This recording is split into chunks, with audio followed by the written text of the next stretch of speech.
Una corsa contro il tempo, il messaggio lasciato di fatto dal maestro Peppe Barra ringraziando l'associazione delle botteghe di San Gregorio Armeno per il premio ricevuto alla chiusura dell'Agenda San Gennaro, una serata all'insegna dell'identità e della difesa della napoletanità, che a detta del maestro Peppe Barra si sta perdendo sempre di più, anche per la risposta che Napoli sta dando ad un turismo non costruttivo ma distruttivo. Per accontentare il turismo a pizze e cornicelli stiamo perdendo il bello della cultura antica che il mondo ci ha sempre invidiato.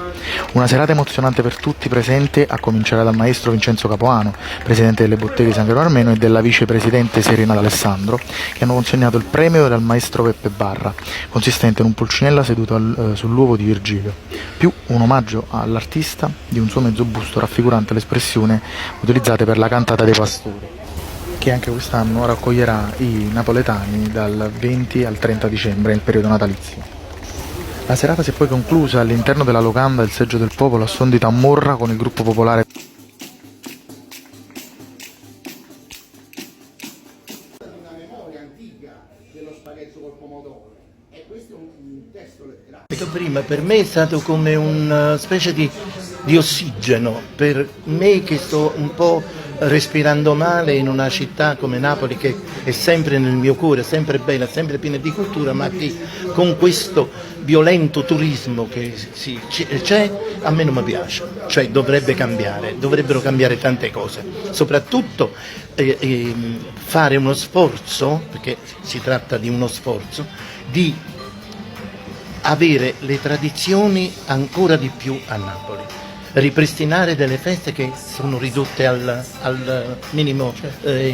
minimo indispensabile, come la festa di San Gennaro, la festa Romunacone che non c'è più, la festa del Corpus Domini. La festa di Piedigrotta è un problema, perché quella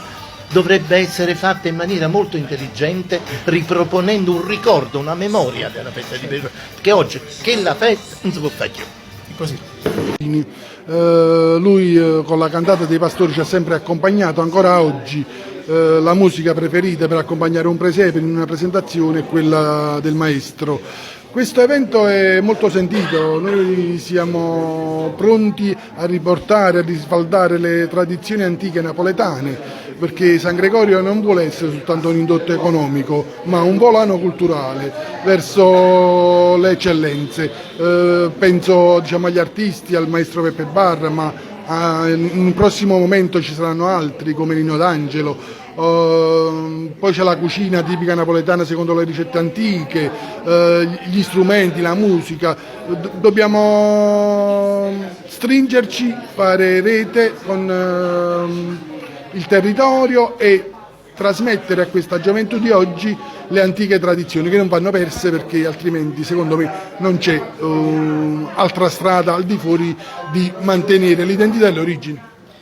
Un pensiero giapponese in un momento storico abbastanza, diciamo così, in rincorsa, però questo è il nostro scopo, perché Napoli ha tanto da raccontare, ha una cultura immensa e onestamente non possiamo rimanere al racconto stereotipato. Peppe Barra è l'interprete dell'antica e tradizionale e popolare musica napoletana, e il presidente dell'associazione San Gregorio Armeno con la vicepresidente hanno premiato per l'appunto con l'artigianato un interprete della grande cultura musicale napoletana, insieme anche a Giuseppe Serroni, che ha messo a disposizione la chiesetta della Madonna della Stella Maris, ha fatto un excursus culturale sicuramente importante e interessante, Vincenzo Capozzoli che si è espresso come operatore turistico dicendoci proprio per l'appunto una cosa molto importante, cioè i turisti vengono a Napoli per conoscere i napoletani e non per conoscere quello che è il prodotto stereotipo di un racconto che onestamente a noi non ci appartiene e non ci deve appartenere. Attraverso la cantata dei pastori,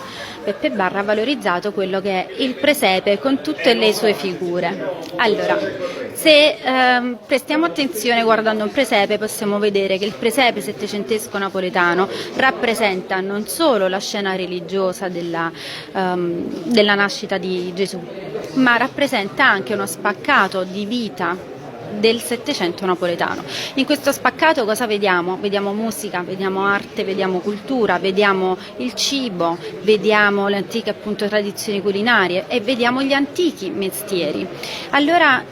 ci sembrava doveroso appunto premiare chi queste tradizioni nell'ambito della musica le ha da sempre valorizzate e continua a farlo, lo farà per sempre, perché Peppe Barra e la sua musica saranno eterni. Grazie. La parola. Sicuramente Peppe Barra è il simbolo della tradizione popolare, del teatro e della musica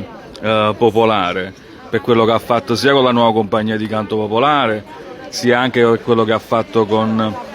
la cantata dei pastori, per cui anche inserirlo all'interno del contesto delle botteghe di San Gregorio Armeno è un modo per rivalutare tutta l'idea della tradizione del presepe. E per me è stato un grande piacere collaborare per questa serata anche con Salvatore Iasevoli, con cui Tamorraro, artigiano, con cui stiamo portando in giro un po' uno spettacolo di musica popolare col gruppo popolare Terra e Lavoro, per mettere insieme quella che è la tradizione popolare contadina con quelle che sono anche i canti sociali e popolari nati nei contesti operari. È una manifestazione di popolo, di piazza, sentita, c'è ancora la musica in piazza stasera e quindi gli abbiamo dato un momento di felicità. A noi ci hanno dato tantissimo, perché avere un grande personaggio come Peppe Barra in mezzo a noi stasera chiaramente è un motivo di orgoglio sia per le botteghe di San Gregorio Armeno, Seggio del Popolo, e chiaramente è un segnale anche di rinascita di questa chiesa che quanto prima speriamo di poter rimettere in piedi. Emilio Caserta, quotidiano L'Identitario.